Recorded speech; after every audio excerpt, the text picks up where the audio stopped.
rivalries with other star players, arrogance, perceived flopping, a loser's mentality, and team biases. This is the story of a player who is hated by everyone. 7-foot Embiid is a 7-time NBA All-Star.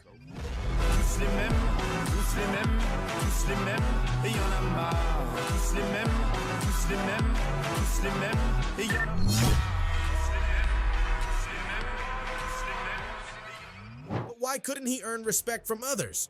This video is fully packed with these facts, so stick to the video till the end. Embiid has been involved in several incidents, including flagrant fouls, elbowing, and kicking opponents, or therefore he is considered as a dirtiest player. He absolutely positively should have been ejected for that game. Is the fact that he's a dirty player who could have ended Mitchell Robinson's season.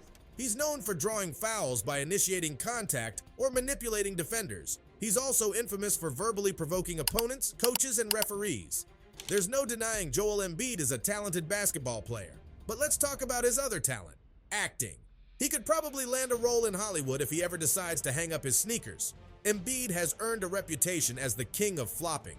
His ability to draw fouls is unmatched, but it's the way he does it that has fans and players alike up in arms. 7 feet tall and flapping like a fish out of water, it's not just effective, it's borderline unethical. This style of play has become synonymous with Embiid, and it's a major reason for the intense dislike he faces. That's insane! Embiid is averaging more free throws per game than anyone else in the league, and he's only behind 2 absolute legends in NBA history. It's a mind-boggling stat that highlights just how often he gets to the line. The sheer volume of Embiid's free throw attempts is impressive, but it's the way he earns them that really rubs people the wrong way. It's not just about his skill, it's about the theatrics involved. Foul baiting has become a frustrating trend in basketball, and Embiid is its poster child. He's mastered the art of throwing himself into defenders to draw fouls, often exaggerating contact to deceive officials. This style of play, which fans call unethical hoops, has significantly impacted the perception of Embiid. Before Embiid, it was James Harden who was the face of this, and he was also heavily hated on by the fans for it. But Embiid's flopping and flailing goes beyond just trying to get sent to the free throw line. He's even done it to annoy and antagonize opposing players and get them into trouble with the referees. The Andre Drummond incident is a perfect example of Embiid's ability to manipulate the game.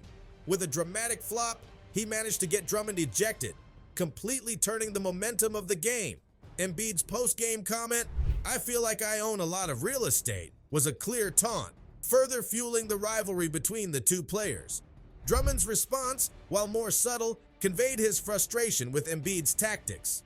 Drummond's response was sharp and to the point. He dismissed Embiid's boastful claim, reminding everyone that the team had won the game despite Embiid's antics. It was a clear victory for Drummond both on and off the court. Embiid's reputation as a showman was once again on full display. Embiid's playoff run in 2020 against Boston was a masterclass in flopping. Celtics coach Brad Stevens couldn't stomach the theatrics, calling out Embiid for using his teammates as props in his one-man show. The following season, Marcus Smart got a first-hand taste of the Embiid special, lamenting that Embiid got more free throws than the entire Celtics team combined. Smart accused Embiid of magic tricks to deceive the referees. However, the irony wasn't lost on anyone, as Smart himself was no stranger to the art of the flop. Embiid wasn't shy about pointing this out, labeling them the hideous twins of flopping. Joel Embiid's reputation as a smart player is increasingly at odds with his dangerous style of play. What he labels as clever tactics often borders on reckless, endangering both opponents and teammates. Already infamous for his unethical play, Embiid's actions in Game 3 against the Knicks pushed the boundaries even further. A flagrant foul on Mitchell Robinson, deemed by many as a flagrant 2 and ejection-worthy, highlighted his propensity for dangerous plays. The Knicks were incensed, labeling Embiid's actions nary and reckless, a sentiment echoed by many observers. There were calls for Embiid's immediate ejection and even a suspension. The consensus was clear. A flagrant 2 foul was the absolute minimum penalty for such a dangerous play. Critics argued that Embiid's actions crossed the line from competitive to reckless, and that he should have faced harsher consequences. The situation worsened when it was revealed that Mitchell Robinson entered the game already dealing with an ankle injury. This made Embiid's foul even more egregious. Tragically, Robinson re-injured the same ankle later in the game and was forced to leave in a walking boot. ultimately ending his playoff run. The Knicks were devastated by the loss of their key player, and fans directed their fury squarely at Embiid. His reckless play had directly impacted the series, and many felt he should have faced more severe consequences. The opposing team was incensed, labeling Embiid the dirtiest player alive. They pointed to a series of questionable plays, including an illegal tackle, a dirty block on OG Anunoby, and a deliberate attempt to injure their players. The team claimed that Embiid's actions extended beyond the realm of competitive basketball, suggesting he had intentionally kneed Hartenstein in the groin. These accusations painted a damning picture of Embiid's on-court behavior. The pattern of reckless behavior extended throughout the entire series against the Knicks. Players and fans alike were outraged by the numerous wrong place, wrong time hits delivered by Embiid. It was clear that his aggressive style was causing concern and anger among opponents and spectators alike. The list of Embiid's victims grew longer. He landed a blow to Jalen Brunson's face, seemingly igniting a fire in the Knicks' point guard. Mitchell Robinson was another target, and Josh Hart's leg also felt the brunt of Embiid's aggression. Critics drew comparisons to Draymond Green, notorious for his own dirty play. Indeed, Embiid had even replicated Green's infamous kick move in a previous game. This accumulation of incidents painted a disturbing picture of a player out of control.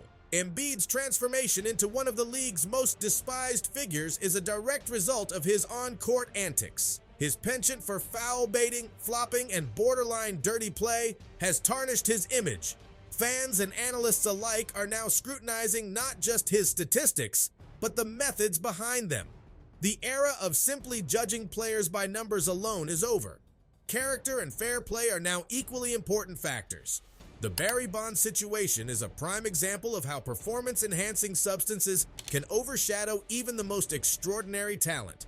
His exclusion from the Hall of Fame is a testament to the evolving standards of sportsmanship and fair play.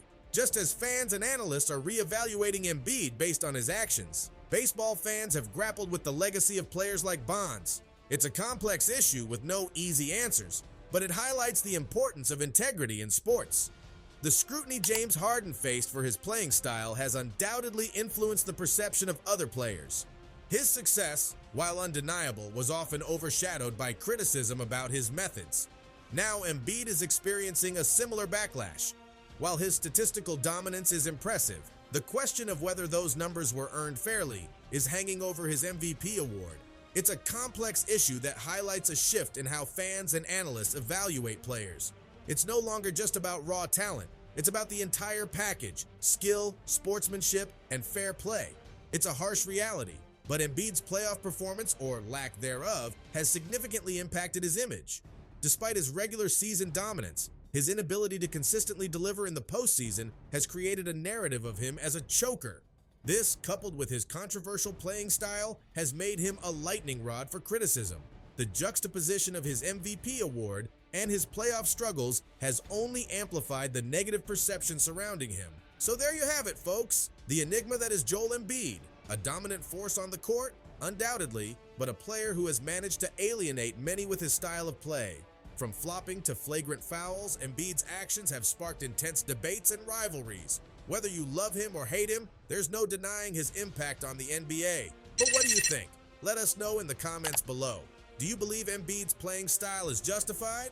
Or is it time for a change? Hit that like button if you agree, and subscribe for more basketball breakdowns and controversies. Remember, every opinion matters. Let's keep the conversation going. Thanks for watching.